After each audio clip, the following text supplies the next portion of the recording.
Os presento a José Luis, además es vicario pastoral, es vicario episcopal de la Pastoral Social, es doctor en Teología Pastoral, licenciado en Derecho y hasta hace poco ha sido director del Instituto Superior de Pastoral de la Universidad Pontificia de Salamanca, pero sigue siendo profesor, si no me equivoco, de la Teología Pastoral Social.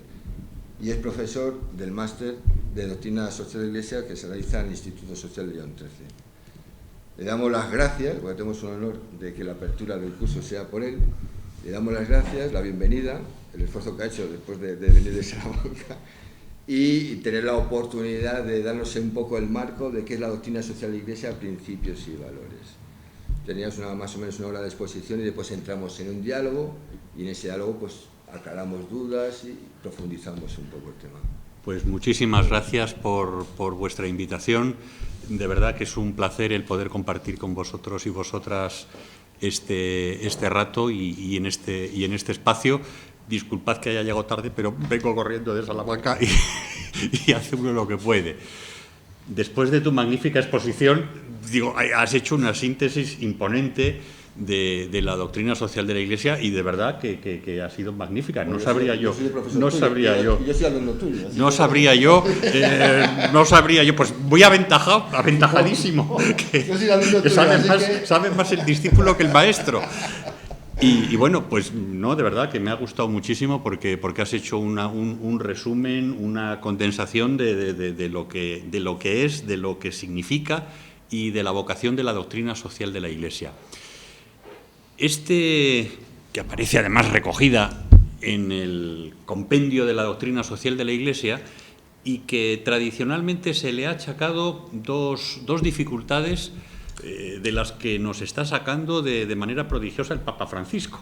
Por una parte, la falta de recepción, de conocimiento de la doctrina social y del compendio. Y esto ocurre no solo en los laicos, sino incluso entre los curas, entre los religiosos y hasta, me atrevería a decir, incluso hasta entre los obispos. No se conoce suficientemente la riqueza enorme de la doctrina social de la Iglesia, que ha sido condensada en lo mejor que tiene, en toda su tradición histórica, en el compendio de la doctrina social de la Iglesia. Ciertamente yo tengo la sensación de que el Papa Francisco, probablemente por ser un hombre que viene del sur, y el sur nos da eso que tú has hablado también de la mirada, es una forma de situarse ante el mundo.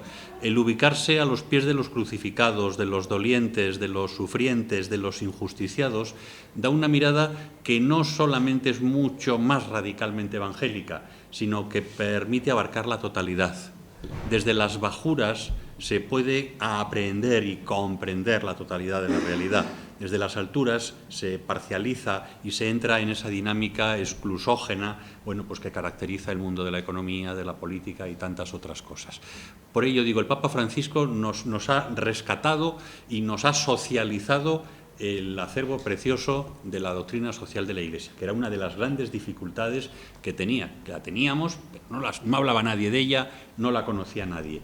Y la segunda crítica que se ha hecho a la doctrina social, la primera, la ignorancia, y la segunda es que muchas veces se ha movido en un terreno a veces como un poco ambiguo, un poco genérico, que ha hablado mucho de principios de reflexión, pero juicios contingentes ha sido bastante más escasita y en directrices para la acción prácticamente no ha dicho nada. El Papa Francisco, probablemente por venir del sur, que es un mundo mucho menos especulativo, porque ahí el problema no es tanto el diálogo entre la razón y la fe, sino la supervivencia, y eso marca el estómago, marca mucho la manera de pensar, pues nos presenta el mensaje de siempre, porque no ha inventado nada radicalmente nuevo, pero desde luego de una manera mucho más concreta, atendiendo a ejemplos de la vida real. Por ejemplo, cuando dice en la Evangelii Gaudium, ¿no?, es escandaloso que nos preocupemos de la bajada de los indicadores de bolsa y nos traiga sin cuidado que un anciano esté solo, se muera de frío, o la gente que está sin hogar. Son concreciones clarísimas. Bueno, pues dicho esto, para mí la doctrina social de la Iglesia es un tema realmente apasionante, porque tiene que ver con los dos grandes desafíos a los que yo creo que se enfrenta el siglo XXI si quiere ser un siglo digno de lo mejor de la humanidad. Y esos dos desafíos son, por una parte, la visibilización de Dios en un mundo opaco a la trascendencia, donde Dios parece que ya no es tan necesario y desde luego no resulta imprescindible y es a veces hasta manifiestamente prescindible para muchos de nuestros contemporáneos. Es la reivindicación de Dios, pero no de un Dios de los filósofos en abstracto, sino de un Dios encarnado, del Dios que precisamente encuentra todo su desarrollo en nuestra tradición cristiana, el Dios de Jesucristo. Y el segundo gran desafío que visibiliza la doctrina social de la Iglesia es el mundo de los injusticiados, de los pobres y del sufrimiento. Yo creo que el compendio, de manera imponente, desarrolla lo que yo creo que es lo nuclear de nuestra tradición religiosa. En el fondo nos ayuda a volver a los orígenes, al seguimiento más radical de Jesucristo, al lugar donde la Iglesia surgió. Aquel momento en el que simbólicamente y no simbólicamente le dice Jesús desde la cruz a su madre con Juan presente: ahí tienes a tu hijo, ahí tienes a tu madre. Ese momento de nacimiento de Iglesia es al que nos devuelve la doctrina social, invitándonos a hacer una lectura creyente de la realidad y, por tanto, a tener fijos los ojos en el Señor. Esto evitará las desviaciones a las que tú has aludido de tipo ideológico.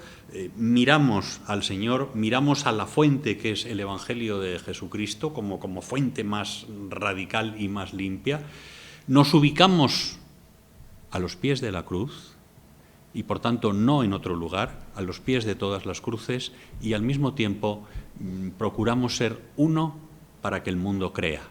Es esa triple vocación: mirad a Dios, ubicaos en el lugar del sufrimiento y tratando de ser uno dentro de la pluralidad para que el mundo crea. La doctrina social de la Iglesia, como seguramente sabéis bien y tú habrás aludido al principio, surge a finales del siglo XIX de la mano del Papa León XIII con la Rerum Novarum y la preocupación sobre lo que entonces se llamaba la cuestión obrera. Pensad que estamos a finales del XIX, el capitalismo ha tenido ya un cierto desarrollo significativo, con desigualdades notorias, concentración urbana en las grandes ciudades, hay maquinismo, se introducen las máquinas, hay explotación del mundo obrero, salarios de miseria, se utilizan a los niños, a las mujeres, incluso aun estando embarazadas, para lograr incrementar la productividad.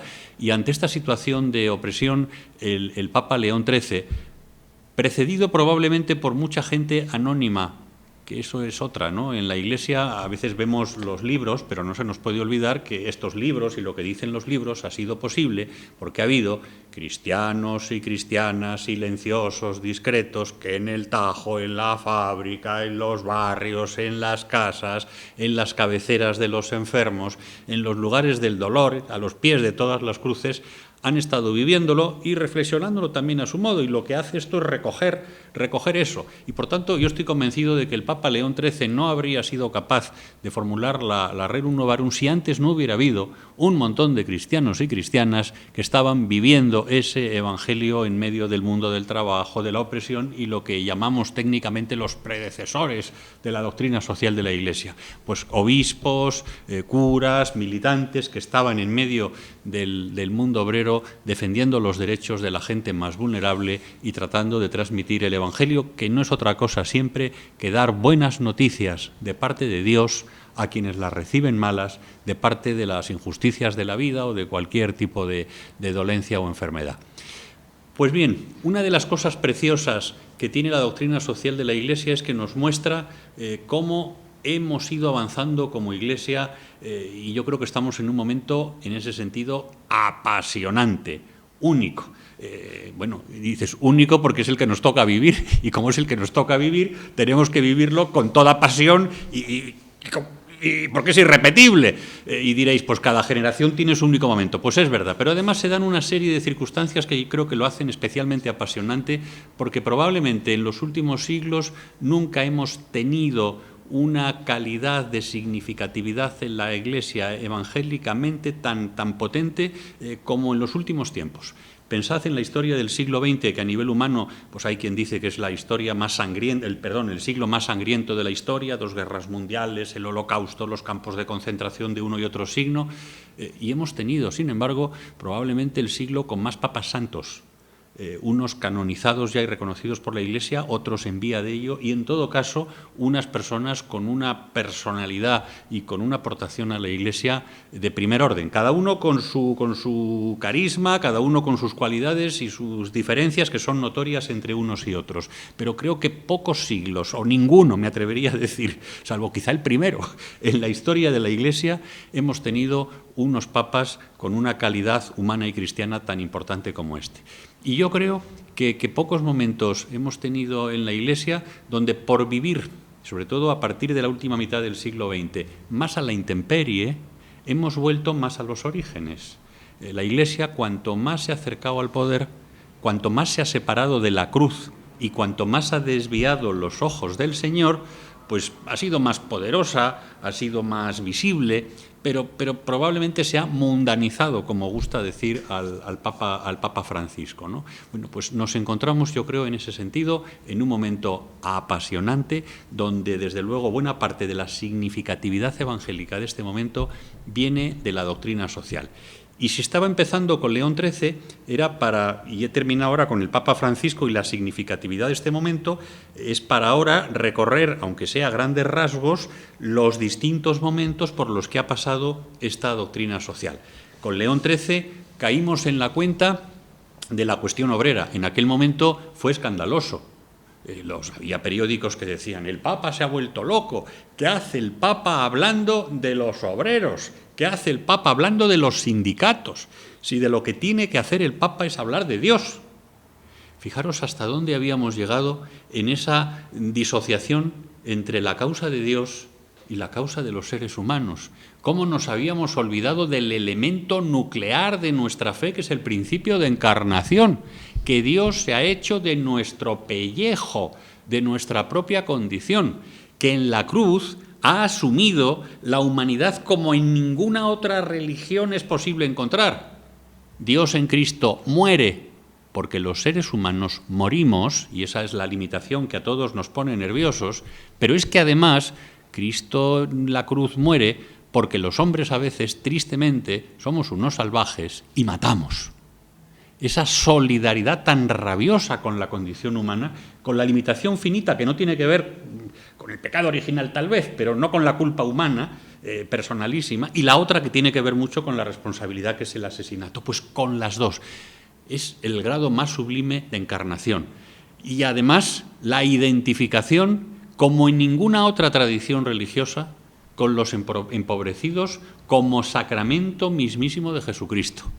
Pero no solo como signo visible de su presencia, sino también como juicio histórico de la dignidad con la que vivimos la vida, creyentes y no creyentes, y esto también es significativo, y desde luego como juicio último escatológico desde el más allá de lo que será nuestra vida.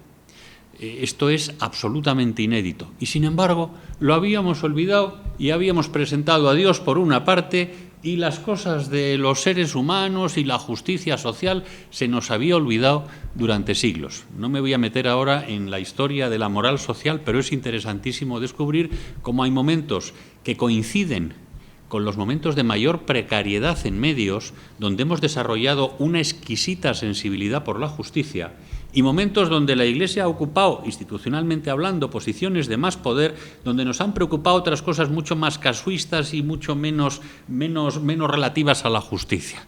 Y cómo en ese sentido el estar pasando una situación de más intemperie, de una aparente irrelevancia sociológica y política, nos ayuda paradójicamente a volver a los orígenes. Es decir, en el fondo, solo una Iglesia pobre y de los pobres, como le gusta decir al Papa Francisco, tiene capacidad para resultar significativa y para ser coherente. Desde luego, para mí esta es una de las claves del éxito que está teniendo el Papa Francisco allende las fronteras eclesiales. Bueno, estábamos en uno de los momentos de caída libre de prestigio de la Iglesia, pues por escándalos lamentabilísimos como la pederastia, los follones económicos del Vaticano, y llega este hombre y resulta creíble. Y resulta creíble, en el fondo, pues por algo tan evangélico como unir la coherencia de las palabras y de los hechos. Más nada. No es un fenómeno mediático, no es el resultado de una política o de un marketing, es sencillamente la unión de eso tan evangélico que vive Jesús con inédita y única radicalidad, que es la unión entre el signo y la palabra que explicita el signo, la coherencia, que se nos había olvidado. Volviendo a este recorrido transversal, os decía, empezamos con la cuestión obrera siglo XIX y pasamos al siglo XX y nos encontramos con la emergencia de nuevos problemas. Por una parte, el problema económico con el crack de 1929, que se asemeja muchísimo en bastantes cosas a la crisis económico-financiera que hemos padecido en los últimos años, con una zozobra espectacular. En aquel momento se dudaba también, y más incluso que ahora, de si era el fin del capitalismo. Recordad que en 1917 la Unión Soviética se consolida un modelo comunista. Esto va a suponer el fin del capitalismo y que el mundo va a desplazarse hacia el comunismo. Toda una convulsión enorme que permite la emergencia de populismos, de nacionalismos, que estarían después en la base de las dos guerras mundiales, y, en último término, del ascenso de totalitarismos.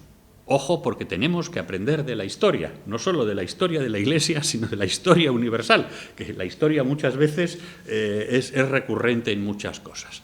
Bueno, pues el papado, y en concreto Pío XI, ante esta realidad de lo que llamó con una claridad profética que incluso hoy resulta provocativa, el imperialismo mundial del dinero, una denuncia crítica y perfectamente inteligible, le pasaba como le pasa al Papa Francisco ahora, que se le entiende todo, que no hace falta hacer interpretaciones complicadas, lo que quiere decir lo dice y además es perfectamente inteligible por todos.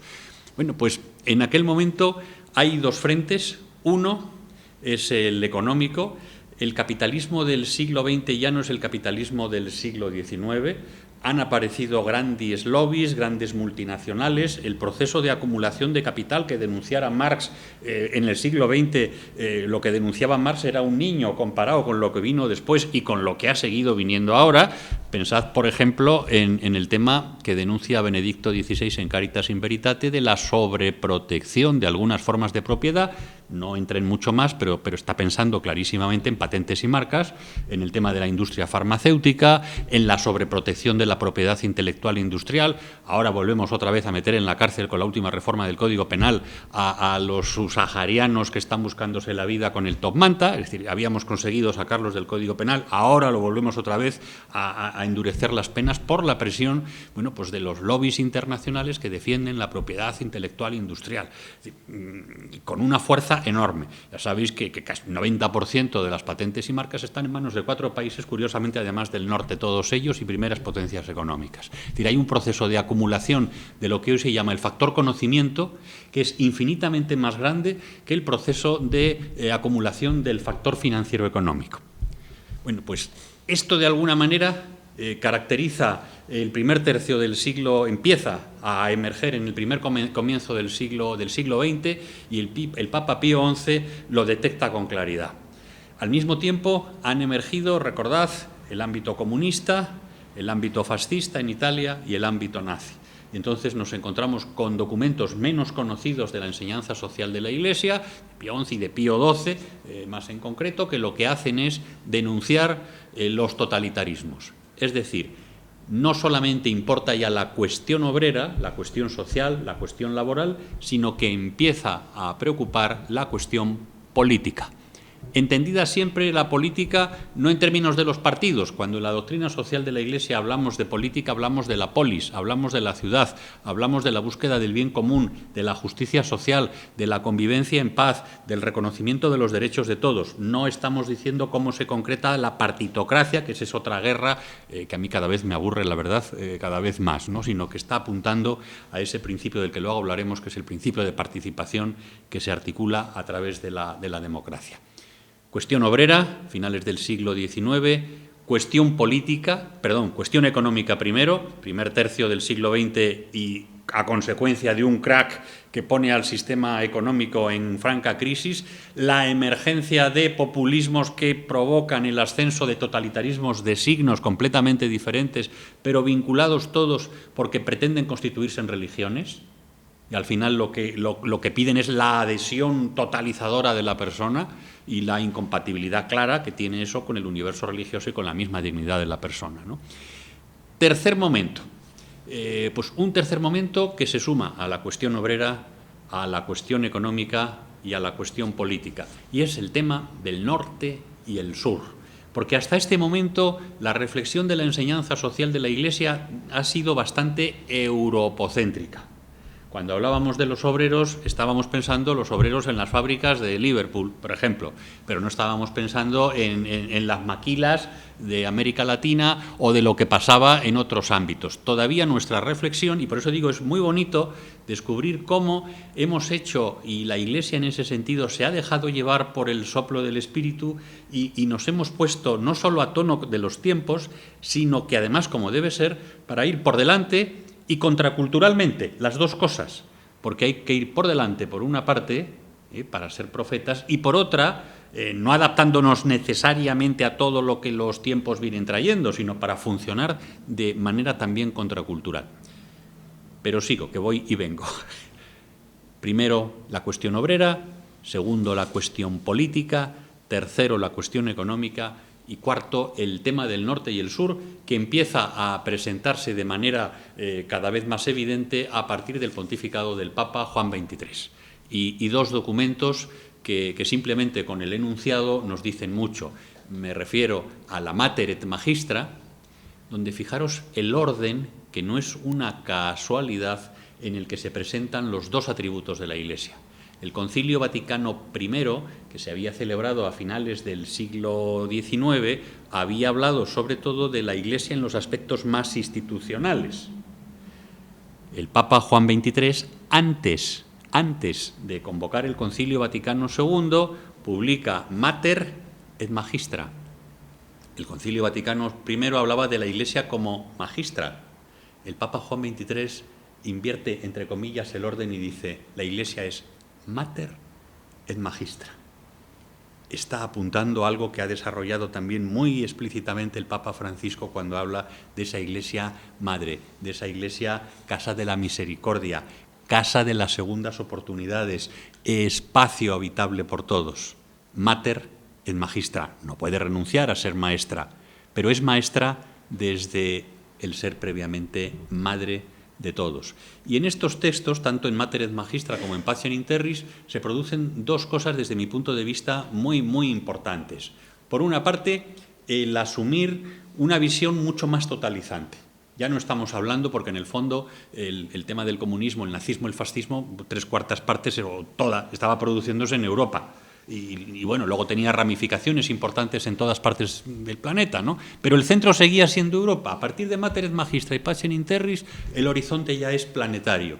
Se vuelve realmente católico, universal, por una parte. Y aparece ya el norte y el sur y todo el mundo. Y segundo, aparece un nuevo desafío que es el que desarrolla sobre todo en Pacem in Terris, y es la reconciliación de la Iglesia con uno de los anhelos de la humanidad que ha cristalizado en la forma más feliz y que sin duda ha sido también fruto del espíritu, que son los derechos humanos. En la Pacem in Terris nos reconciliamos definitivamente con la cultura de los derechos humanos. La Iglesia asume los derechos humanos como una parte preciosa de su propio contenido. El Papa Benedicto XVI en algún momento llegó a decir: los derechos humanos constituyen una piedra millar en la historia del avance de la humanidad contra la barbarie, ¿no?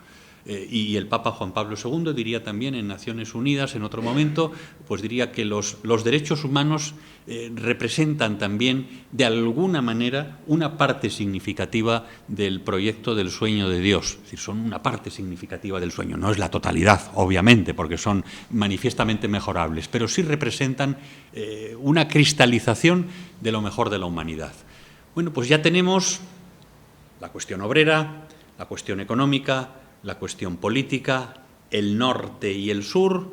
Tenemos también la cuestión de los derechos humanos, Y con la Gaudium et Spes del Concilio Vaticano II se neutraliza una de las tentaciones que habíamos tenido en la historia de la moral de los últimos siglos, que era la reducción individualista de los problemas sociales, el afrontar los problemas sociales desde el punto de vista exclusivamente individual.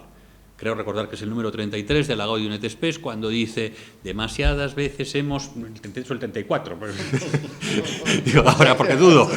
Pero ahora pasa como cuando estás en clase y dices el 15 de julio de no sé cuántos y enseguida te miran en la tabla y ya te ponen nervioso, porque yo que voy de memoria siempre, dice, pues no era el 15 de julio, que era el 16. Pues vaya ya, ¿qué más dará? En fin, bueno, pues que dice que una de las tentaciones en las que hemos caído en la historia de la moral cristiana ha sido el afrontar problemas que tenían carácter estructural desde una perspectiva exclusivamente individualista. Entonces, la Gaudium et Spes nos abre a esa dimensión de la que has hablado también tú, que luego el Papa Juan Pablo II utilizará ya la categoría de estructuras de pecado para ayudarnos a descubrir que, por tanto, la conversión que tenemos que provocar al sueño de Dios, a eso que llamaba Jesús reinado de Dios y a lo que nos apuntamos apasionadamente, pasa necesariamente por dos polos a los que se vuelve a referir en Laudato Si el Papa Francisco hace bien poquito, ¿no? El polo, desde luego, primero, de la conversión personal. Ninguna transformación será posible si las personas no convertimos nuestro corazón, pero al mismo tiempo las cosas no se acomodarán al sueño de Dios si no nos empeñamos personal y colectivamente en transformar las estructuras. La esclavitud no habría sido, no puedo decir desaparecida, porque sabéis que a día de hoy tenemos la tragedia inasumible de la trata de personas y por tanto no se puede decir que hayamos acabado con la esclavitud, pero de alguna manera hemos avanzado bastante, no solo porque tratásemos de convertir las conciencias y los corazones de los esclavistas, cosa que se produjo, recordad Bartolomé de las Casas, por poner un caso concreto, y lo que supone cuando hay una conversión de alguien que además es significativo. Claro que eso es un multiplicador. Pero además de conversiones de las personas, necesitamos también leyes. El derecho es una forma institucionalizada de producir cambio social. Esto Marx no lo supo ver de ninguna manera y él desconfiaba muchísimo del derecho. Yo, como provengo del campo del derecho también, pues me parece que el campo del derecho y de los derechos es fundamentalísimo. Y desde luego Pacem in Terris descubre que los derechos son los satisfactores de las necesidades de las personas y que, por tanto, la dignidad de la persona queda muchísimo más protegida cuando está formalizada esa dignidad en forma de reconocimiento de derechos, ¿no? Gaudium et Spes estaba diciendo superación de la clave individualista o de la tentación individualista para aproximarse a fenómenos y, por tanto, la apertura a la dimensión estructural de los problemas. Sin embargo, el Concilio Vaticano II, que tuvo grandísimas aportaciones, entre otras, por ejemplo, el repensarse la Iglesia y descubrirse no como una estructura piramidal y jerárquica, sino como comunión, como pueblo de Dios. Pues es un salto impresionante. El descubrir que el mundo, apunto dos nada más, que se podrían decir muchas cosas. Uno, la autocomprensión de la Iglesia. Entendernos como pueblo de Dios en el cual hay diversidad de ministerios, y uno hace de papa y otro hace de obispo, y otro, pero estamos todos en una iglesia ministerial, en una iglesia comunión, en una iglesia que es pueblo de Dios. Y la segunda, y no menos importante aportación, que el mundo no es el enemigo, sino que la Iglesia se ubica en el mundo como fermento en la masa. No es la Iglesia frente al mundo, sino la Iglesia signo de la presencia de Dios en el mundo.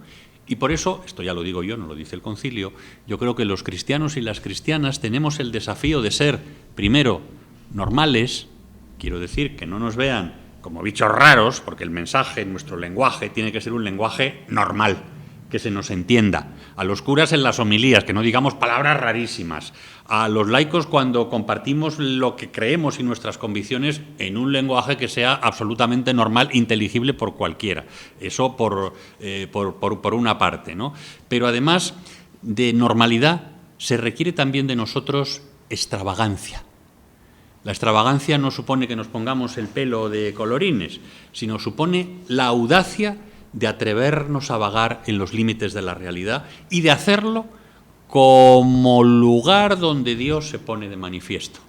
Porque si los creyentes y la doctrina social de la Iglesia insiste muchísimo en la recuperación de este famoso método del ver, juzgar y actuar, sobre todo en Mater et Magistra lo incorpora, va a decir en el 236, pero no me lo vayas a mirar, que creo que es el 236, Mater et Magistra lo incorpora. El documento de Aparecida hace un desarrollo espléndido y el Papa Francisco monta directamente Laudato Si sobre ese esquema.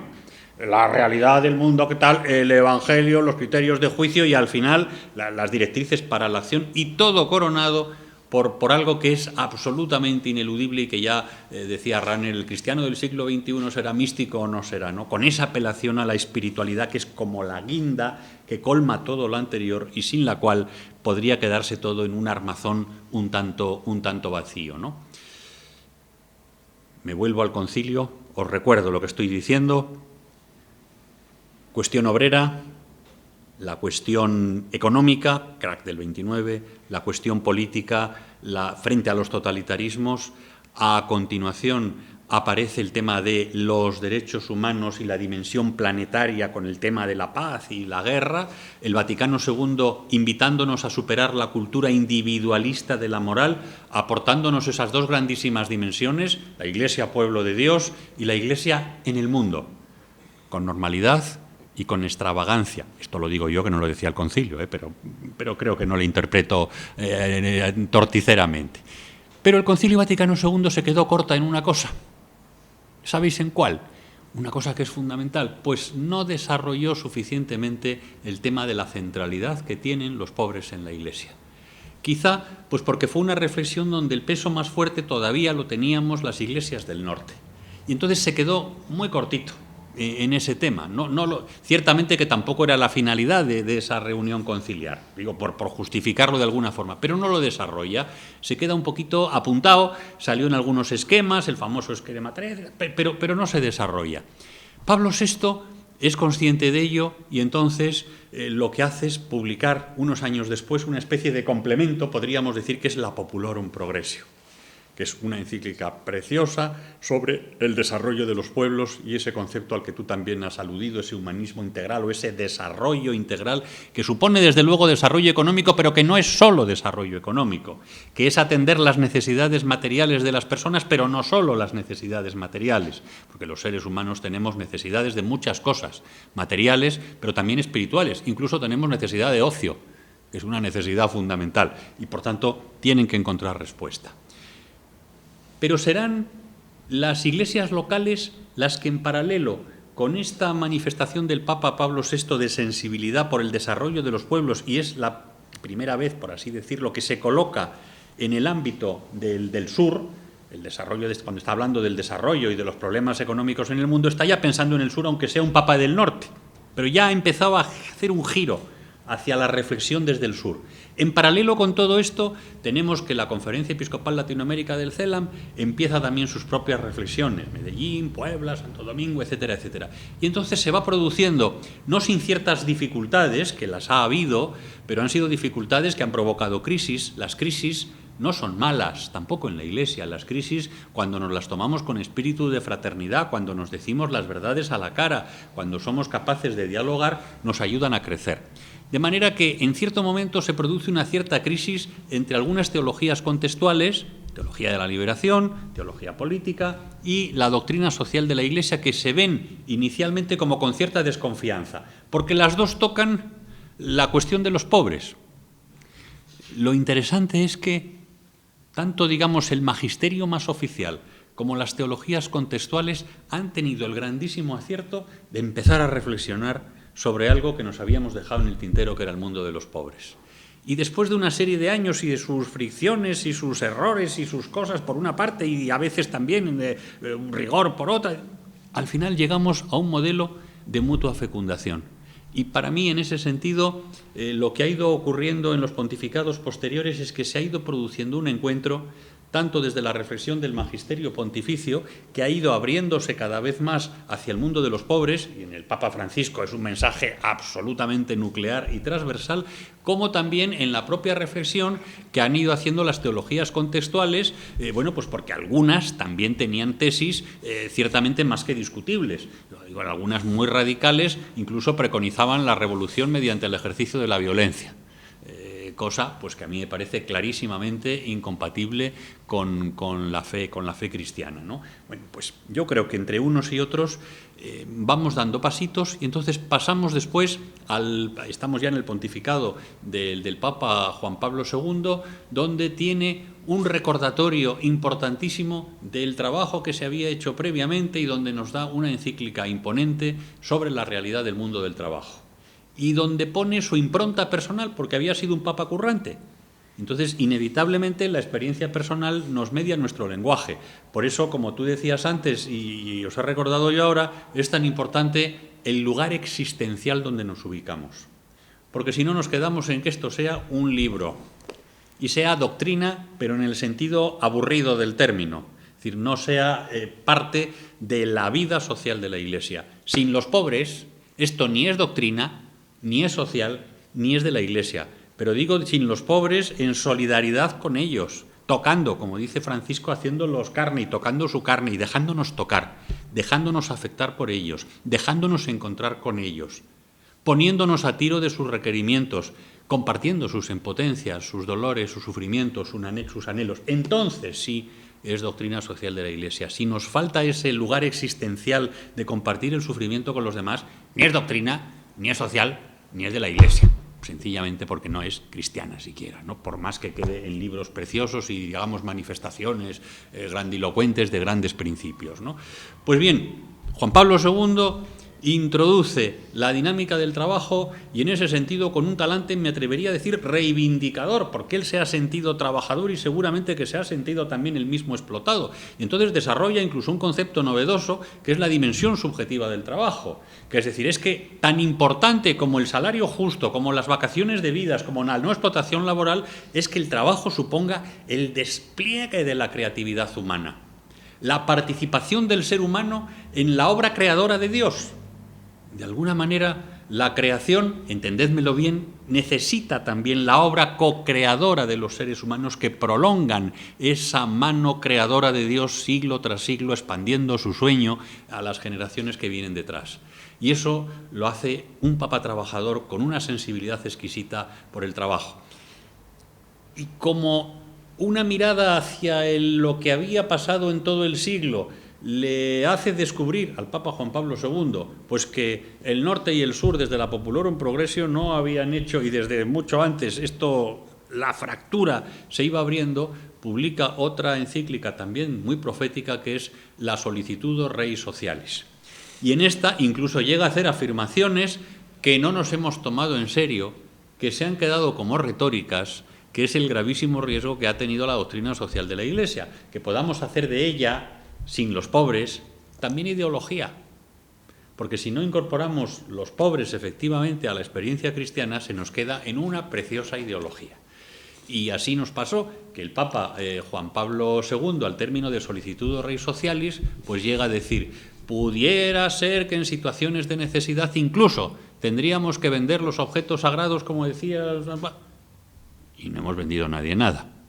Quiero decir que se queda en un brindis al sol en la mayoría de los casos porque no estábamos suficientemente mediados por la praxis del encuentro con los empobrecidos, sino a lo mejor habíamos sido un poquito más generosos. Después de Juan Pablo II, luego está la Centesimus Annus, que es una relectura de la caída del muro de Berlín. Con la caída del muro de Berlín en 1989, lo que ocurre es que desaparece un elemento que había sido bipolar en toda la tradición de la doctrina social de la Iglesia, que era una mirada crítica sobre el liberalismo capitalista, por así decirlo, y una mirada crítica también sobre el marxismo y el colectivismo, porque ninguno de los dos realizan el sueño de Dios. Y como nos ha mostrado la historia, los dos tenían un componente materialista absolutamente inasumible. el marxismo, por una parte, por su cosmovisión y, sobre todo, desde mi punto de vista, por olvidar un concepto que en nuestra tradición cristiana, y es la gran aportación, creo yo, bebe de más sitios que no solo el cristianismo, que es el concepto de persona, de dignidad de la persona. Para el marxismo no existe persona singular, existe masa social, existe clase social, existe pueblo, pero todo se puede pasar por encima de una persona con cualquier legitimación, siempre que sea de la clase o del pueblo, ¿no? Olvida el concepto central de que cada persona singular es irrepetible, irrespetable, y que el ser humano, como diría Kant, es un fin en sí mismo y, por tanto, no es susceptible de instrumentalización ninguna, ¿no? Eso se le escapa al marxismo. Y, por otra parte, el liberalismo y el capitalismo acaba pecando de lo mismo, no deja de ser otra forma de materialismo donde habla del individuo, pero convierte al individuo en un competidor del otro y acaba convirtiendo el espacio de convivencia en un mercado y acaba por mercantilizar incluso cosas como el ocio. En nuestras grandes ciudades ahora es imposible pasártelo bien y divertirte si no es pagando algo, porque tienes que pagar por todo. Es decir, y se ha metido sobre todo a las generaciones más jóvenes la idea de que es imposible divertirse sin tener un duro en el bolsillo, con lo cual estamos condenándonos a la infelicidad, porque hay muchas cosas que afortunadamente se pueden hacer todavía en una gran ciudad como Madrid sin dinero, y además pasárselo por otra parte muy bien. Bueno, pues después de cerrado Juan Pablo II, tenemos el Papa Benedicto XVI, y me referiré, hace una triada de documentos de máximo nivel, en primer lugar que hacen referencia a la fe, a la esperanza y a la caridad. La Deus Caritas Est, donde una de las cosas más bonitas es que añade a la crítica al individualismo moralista que hacía la Gaudium et Spes, le añade la crítica al moralismo del Evangelio, cuando dice: no se empieza a ser cristiano sino por un acontecimiento central, es volver a lo esencial, que es Dios es amor, como dice el propio título de la encíclica, e inicia así un proceso, entendedme bien lo que quiero decir, de desmoralización del cristianismo para tornarlo en auténtica buena noticia esponjante para la vida del que cree, que tiene consecuencias morales, ojo, y que tiene consecuencias morales ineludibles, pero que ante todo y como momento primero es un acontecimiento salvador. Esta me parece que es una de las grandísimas aportaciones del Papa Benedicto en Deus Caritas Est. Dios es amor, es acontecimiento salvador, esponjante, plenificante de la vida de uno. Y a partir de ahí, eso luego tiene consecuencias morales, pero no es lo primero la moral, sino que lo primero es el Evangelio. El Evangelio, como dirá Francisco, recordando al otro Francisco de Asís, Evangelio sin glosa, Evangelio sin interpretación, sin comentario, sin añadido. Después de la Caritas in Veritate, de la Deus Caritas Est, nos hablará, y no es una encíclica que ha pasado un poco más de puntillas por la doctrina social de la Iglesia, porque es más, si queréis, más teológica, que es la Spe Salvi, que es sobre la esperanza, pero que yo creo que tiene también mucha conexión, sobre todo en el aspecto en el que nos habla de las pequeñas esperanzas y de la gran esperanza. La gran esperanza, que es la salvación última que nos regalará Dios, que nos impide identificarnos intrahistóricamente con pequeñas esperanzas de mediaciones políticas. Es decir, que uno, para ser claro, puede decir: yo soy mucho de este partido.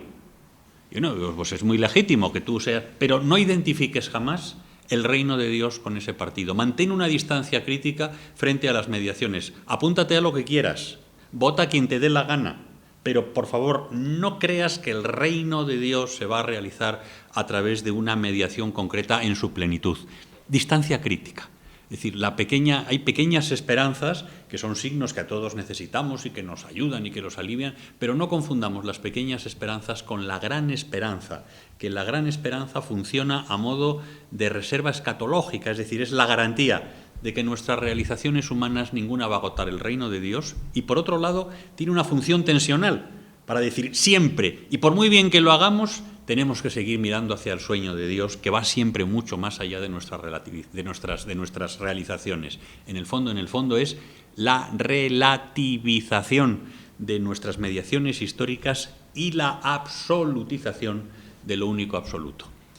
Y la tercera, que es la Caritas in Veritate, que sabéis que se retrasa un poquito y se retrasa para tener en cuenta pues los datos que se aportaban con la crisis económico-financiera, y cuya aportación más significativa, desde mi punto de vista, es que a partir de este momento empezamos el acelerón. Es opinión personal. Creo que en este momento la doctrina social de la Iglesia empieza a ir por delante, empieza a marcar camino, empieza a señalar metas que todavía no han sido incorporadas al discurso político ni sociológico. Y en concreto, para mí la más significativa es cómo a la pregunta de, bueno, frente al capitalismo, un colectivismo, y estamos ahí, pues hay alternativa al capitalismo, pues va a ser el colectivismo, pues y estamos ahí sin saber cómo salir. Y entonces llega el Papa Benedicto XVI y dice, bueno, tenemos que articular un nuevo modelo de organización, un nuevo modelo de desarrollo que apuntara el Papa Pablo VI, pero que articule de manera diferente 3 actores. Y en esto creo que es una aportación muy poco desarrollada y muy poco desplegada, que es, el mercado es el ámbito del intercambio, ¿vale? El problema viene cuando sacralizamos el mercado y cuando convertimos un instrumento en un fin en sí mismo. Entonces tenemos la perversión del mercado financiero o el deterioro del mercado laboral, donde el capital domina sobre el trabajo, o la apropiación acumulatoria en el mercado del conocimiento, o la protección de los países del norte frente a los del sur mediante proteccionismos arancelarios en el mercado de mercancías, valga la redundancia. Por tanto, el mercado es un espacio de intercambio, pero cuidado que es susceptible de usos muy perversos. Por tanto, el mercado tiene que ser necesariamente regulado. Necesitamos el Estado, porque alguien tiene que velar por el bien común y la justicia social, alguien tiene que ocuparse de los problemas que están extracomercio, que están fuera del comercio, que están fuera del mercado. ¿Quién se va a ocupar de montar un negocio para pobres ancianos que están mal de la cabeza y además con enfermos terminales que no son rentables? Pues para eso está el Estado. El Estado tiene que dar respuesta desde el bien común, desde la justicia social, etcétera, etcétera, etcétera. Pero el riesgo que tiene el Estado es que si le dejamos también a su albur, como nos podía pasar con el mercado, acaba absorbiendo todo y ya podemos acabar en una tremenda dictadura. Y aquí viene la novedad, me parece a mí, de Benedicto XVI en Caritas in Veritate. Necesitamos articular una sociedad civil que tenga un peso muchísimo más importante y que se mueva a caballo de un mercado que no sea idolatrado y de un Estado que no tenga la exclusiva de todo. Y la forma de mantener un equilibrio entre estos dos es precisamente una sociedad civil fuerte. De manera que el desafío, me parece a mí, aunque no lo nombre él así con estas palabras, es pasar en las sociedades más desarrolladas del modelo más garantista que hemos tenido de calidad de vida, que era el modelo del estado del bienestar, a la sociedad del bienestar. Una sociedad del bienestar que necesita ser repensada no desde la clave localista, nacionalista o corporativista, sino desde el sistema mundo. A mí me parece que aquí están unas intuiciones valiosísimas. Nueva forma de articular actores sociales y perspectiva planetaria. Nuestra mirada ya no es la mirada de una nación-estado, es la perspectiva de todo el mundo. Y con esto llegamos al Papa Francisco, la Evangelii Gaudium y la Laudato Si, que es la última de las aportaciones. Vemos, y esto es imponente, cómo la doctrina social de la Iglesia ha ido expandiendo cada vez más el objeto de su reflexión. Empezó pensando solo en los obreros y ahora nos cabe, y los obreros del norte, y ahora nos cabe todo el planeta. Pues nos faltaba dar un saltito hacia el cosmos y la creación, y este salto lo da el Papa Francisco con la Laudato Si, que me parece que es una encíclica que yo definiría como de ecojusticia. Es la gran encíclica de la ecojusticia, y digo es de la eco porque trata de la cuestión ecológica, pero además trata de la cuestión ecológica poniéndola en relación con el ser humano, con la persona, y por eso digo justicia, porque se preocupa no solo del medio ambiente natural, sino del ambiente humano y de las condiciones en las que viven los seres humanos y particularmente los pobres. Y si justicia es dar a cada uno lo que necesita, el Papa Francisco aquí plantea lo eco y lo justo. Y lo hace además dando otro salto interesantísimo en lo cual me parece que vamos también por delante, y es aplicar ya no tanto el principio de culpabilidad moral, pega otro saltito sobre la moral. ¿Os habéis dado cuenta cómo a lo tonto la reflexión moral en los últimos tiempos nos va cambiando un poco la mirada? Gaudium et Spes nos dice, no te quedes en una mirada que te mire el ombligo solo tú contigo. Hay que superar el individualismo. Juan Pablo II ya dice, hay que estructuras de pecado que hay que tratar de... Bueno, pues en esta última se nos introducen el principio de responsabilidad y de responsabilidad intergeneracional. Mientras que la culpabilidad mira exclusivamente hacia el pasado, puede ser definida con cierta facilidad porque yo soy culpable de aquello que he hecho mal y puedo decir, te da un golpe y tienes una herida incisocontusa en cuero cabelludo en zona occipital de 3 centímetros que ha provocado un ligero sangrado. Bueno, y por tanto, esto, si nos vamos a todas las tablas que existen en el ámbito de la circulación para baremar el daño corporal, pues vale tanto, ya está, o me han cortado el dedo meñique, eso está perfectamente baremado. Ahora, tenemos que asumir la culpa, porque no podemos olvidarnos del pecado y de la culpa, es decir, que son personales, evidentemente, pero darle también el elemento de responsabilidad. Y todos somos responsables de todos. Y si queréis, hasta introduciendo a un pensador que no es precisamente de la doctrina social de la Iglesia, que es Saramago, en un ensayo delicioso que es el ensayo sobre la ceguera, cuando él dice, todos somos responsables de todos, y llega a decir, y los que vemos un poquito y tenemos ojos, somos un poco más responsables. Digo, probablemente tengamos, quienes tenemos la suerte de poder proyectar sobre el mundo una lectura creyente, hasta si queréis, un poquito más, como diría Saramago, que viene a decir, un poquito más de responsabilidad sobre el cuidado del mundo y de la creación. De manera que ya la responsabilidad no se proyecta solo en forma de culpa hacia el pasado, sino además en forma de tener que responder ante el futuro, y tener que responder ante el futuro ante las nuevas generaciones. Todo este pensamiento que os he ido desglosando de una manera así espontánea y no bien organizada tal vez, se ha ido articulando en la historia de la doctrina social de la Iglesia, primero a través de un presupuesto básico que es la dignidad de la persona humana. Y yo creo que estamos acertadísimos en afirmar eso con toda contundencia. Yo que soy penalista, vengo del campo del derecho penal, hay tesis que se están ya propagando, que beben en Alemania y que se están ya propagando incluso por las facultades de Derecho, que hablan de la necesidad de incorporar un derecho penal, de distinguir entre el derecho penal de personas y un derecho penal de no personas. Tal Jacobs, es decir, es un catedrático de derecho penal y además que tiene cierto predicamento y que va abriéndose paso, y dice, hay que distinguir entre el derecho penal de personas y el derecho penal de no personas. Fijaros, ya empezamos a tocar las narices a un concepto que es universalista y que no permite ninguna limitación en sí mismo. ¿A qué se refiere Jacobs con el concepto de no persona? Y hace que la gente o algunas personas den palmas con las orejas. Dice, hay no personas, las personas son las que asumen el pacto social de convivencia dentro de unos límites elementales. Pueden cometer delitos y tal, pero hay quienes no asumen el pacto social de convivencia y pretenden reventarlo por los aires. No son personas.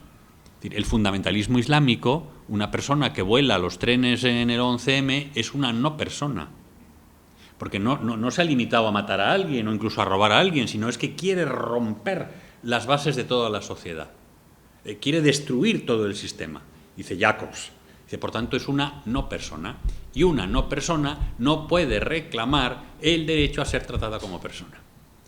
Esto está en la base de muchas legislaciones contra el terrorismo, de muchos estados de excepción, de la doctrina de la seguridad nacional en América Latina en años pasados y en el fondo de todas las dictaduras del siglo XX por unas razones o por otras.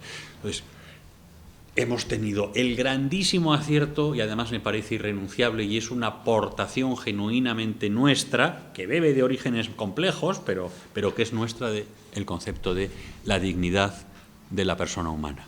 Una dignidad irrenunciable y, por tanto, tenemos que mantenernos firmísimos en ese soporte sobre el que se pueden construir luego muchas cosas más.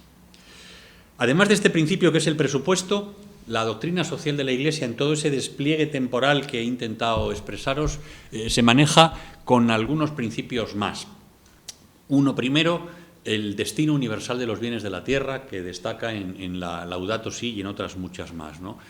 En el fondo es aquello que dice el Levítico, la tierra es de Dios y los seres humanos somos administradores. somos usufructuarios, ni siquiera somos propietarios de la tierra.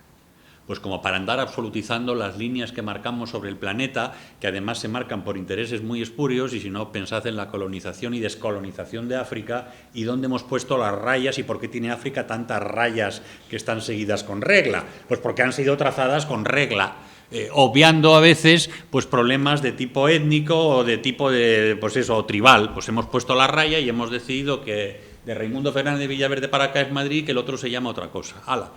Y con toda la conflictividad inducida, que no es poca, de la que tenemos cierta responsabilidad, pues los países del norte, que hemos sido las antiguas colonias del sur. Por tanto, destino universal de los bienes de la tierra, porque la tierra es de Dios. Esto tiene traducciones muy concretas y muy operativas en las que se mete el Papa Francisco en Laudato Si, que es por lo que le están chinchando.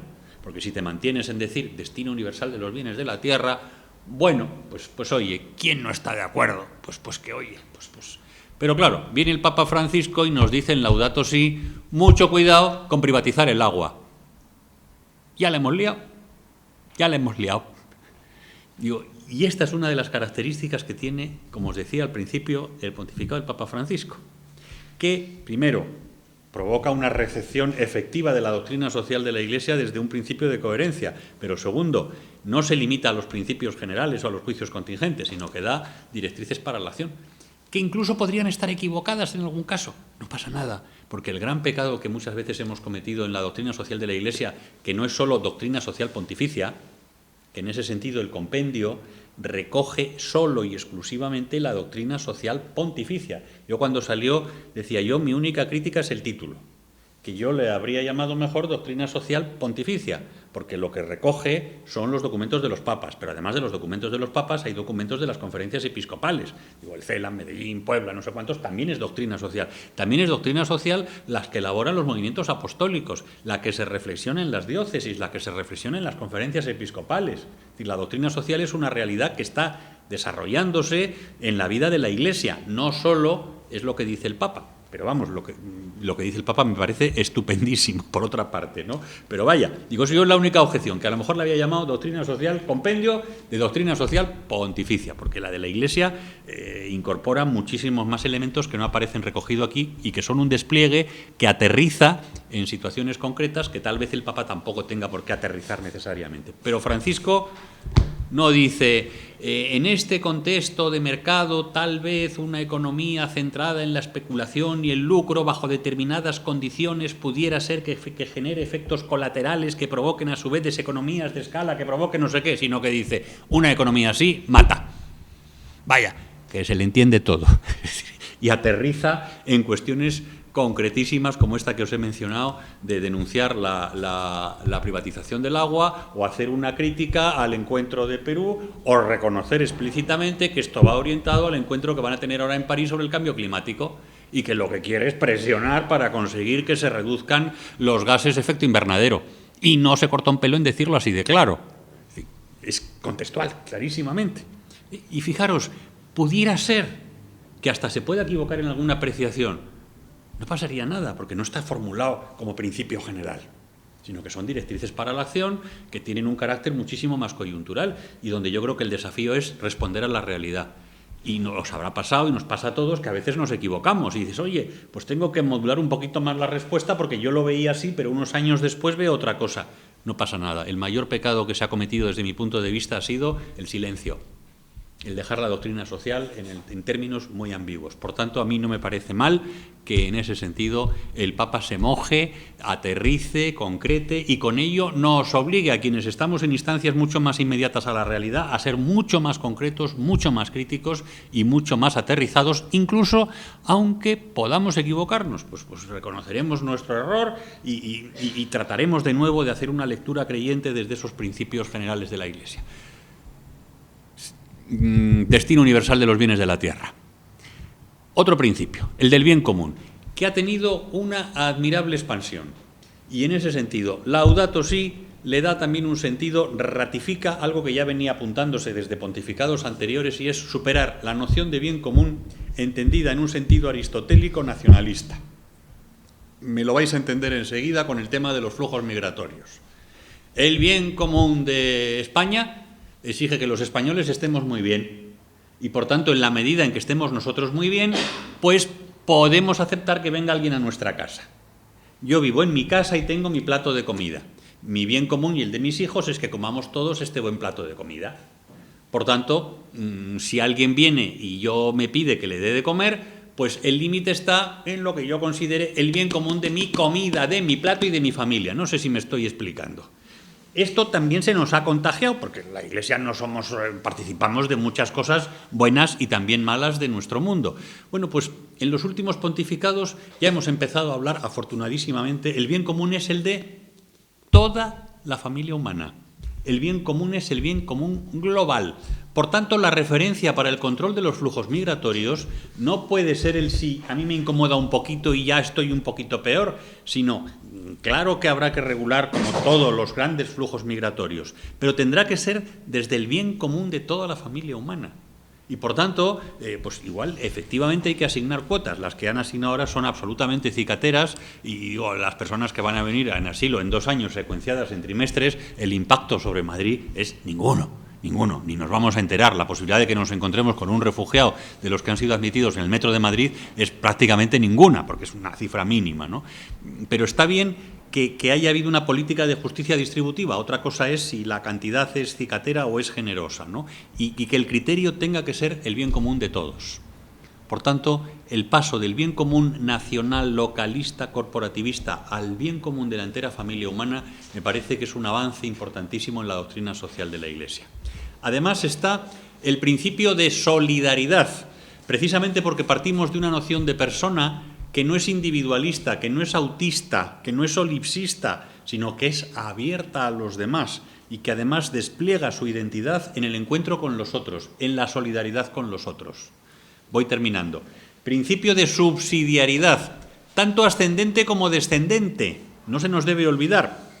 El principio ascendente y descendente supone que lo que puede hacer una familia no tiene por qué hacerlo la administración, que lo que podamos hacer en un nivel inferior de organización social debemos ser respetados y hacerlo a nuestro estilo y a nuestro aire. Pero también significa que si nosotros no somos capaces, la administración tiene que venir en nuestra ayuda para que eso sea posible. Si a mí se me quema la sartén y lo puedo apagar yo, no llamo al vecino. Pero si necesito a mi vecino o a mi vecina para que me eche una mano, lo hace. Y si no podemos, llamamos a los bomberos. Y los bomberos tienen que venir. Último principio, el principio de participación. Este es quizá el más novedoso y el que no aparecía sistematizado anteriormente en la doctrina social de la Iglesia como tal. Y supone la reconciliación plena de la Iglesia con la democracia. Y por eso me parece que es muy importante que aparezca explicitado como principio. Yo suelo definirlo diciendo que lo que apunta a ese principio es que los seres humanos somos personas y no borregos. Y por tanto, tenemos el derecho a ser autores, actores, hermeneutas y protagonistas de nuestro destino, y no que nos lo den hecho. Teniendo en cuenta, y esto lo afirma el compendio en algún punto, que no podemos confundir participación y democracia. Me explico. El fin es la participación, el medio es la democracia. Por lo tanto, lo que es absolutamente irrenunciable es la participación. Pero no podemos hacer del medio un absoluto. De manera que si alguien dijera, es que esta es una norma democráticamente aceptada, eso no quiere decir que no sea transformable y que tengamos que asumirla borreguilmente. Es decir, la democracia no es sacralizable, es un medio de formar la voluntad popular de un principio que sí es sagrado, que es el de la participación.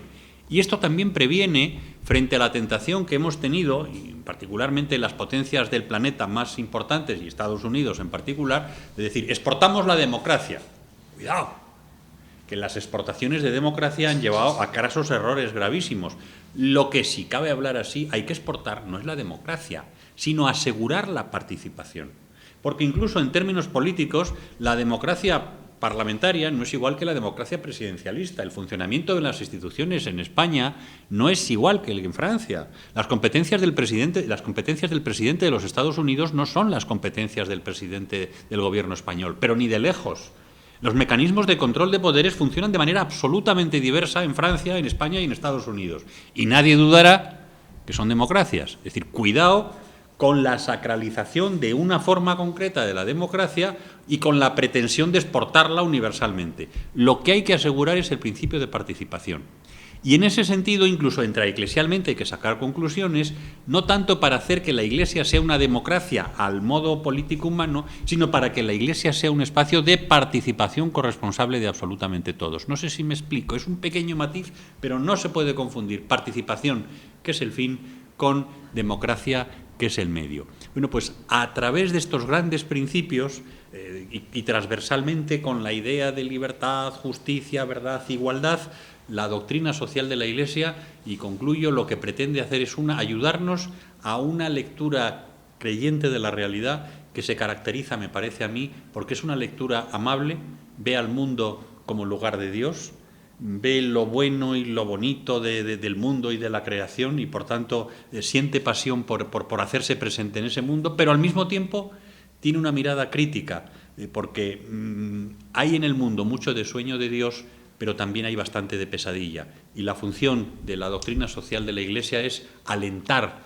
y empujar el sueño de Dios y hacer desaparecer lo que tiene la vida, sus injusticias de pesadilla. Pues eso es lo que comparto con vosotros. Muchas gracias. Un recorrido bastante muy bueno de todo el recorrido de la ciencia de la Iglesia, juntamente con el tema